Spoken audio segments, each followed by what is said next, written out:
Good day to you all. Steve Mayeda here. We're at 10th Planet, Austin, and why can't I do this anymore? Why can't I do this? So we're at 10th Planet, Austin, in Austin, Texas. And man, we're talking about something which I put on my Facebook wall last night, which is what are your poor beliefs about yourself? And the reason why I put this up is because on our sex and relationships call on Wednesday nights, we have this tons of calls. We were asking the guys, we're in this series of questions about, our internal stuff. What are the lies you tell yourself? What are your poor beliefs? What are the things that you think can't change and think that, are just your biggest secrets, those types of things. So the last couple of weeks we've been talking about our sexual traumas, our relationship traumas, then right now, the things we believe we can't be.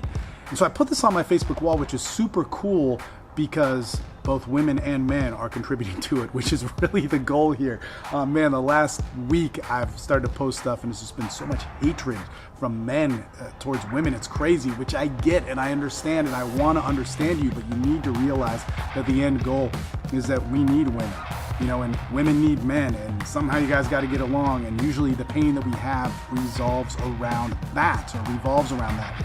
So here's the thing, is when it comes down to beliefs, what we really got on this call last night and what we've been exploring for the last week is some people have major limiting beliefs that are just vicious and totally effed up, that come from abuse, that come from poor relationships, that come from just things that human beings shouldn't have to go through. And then other people have beliefs which just came out of nowhere.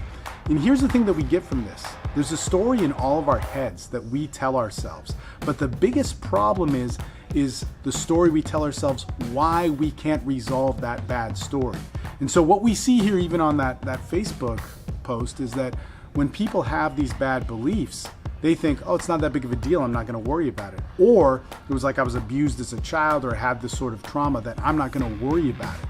And this is one of the biggest problems, is that if we could just build a dialogue, if we could just sit and talk amongst each other about what it is that we feel is wrong with us, and not worry about like, oh man, you're good enough. And sometimes we need that. That's good, this positive feedback, and not worry about like, oh, we just got to power through it or replace it with alphaness, with all this stuff. I mean, man, I hate this about self-help, that we are constantly saying that if you just do the opposite of your pain, you're good. That is BS. You need to let your pain pass. And don't get me wrong, you can do the opposite. You can win, you can get stronger, you can make more friends, you can get people to not notice how effed up you are. And those are usually good things, but if you're doing it to never feel what you feel inside you, you're gonna repress that. And it's gonna build up like a big volcano, and it's gonna eke out in the weirdest ways, man.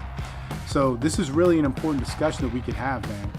Our beliefs that are poor about ourselves, that are not good. There's something that we think are unworthy to say. They're too screwed up that nobody can hear it. They're not important enough that they should be bothered with. But we got to talk about it. See, this all comes around us communicating. Why we're all pissed off about the other sex, the other political party, or whatever, is because we're not able to communicate. So let's start to communicate. All right, that's it for today.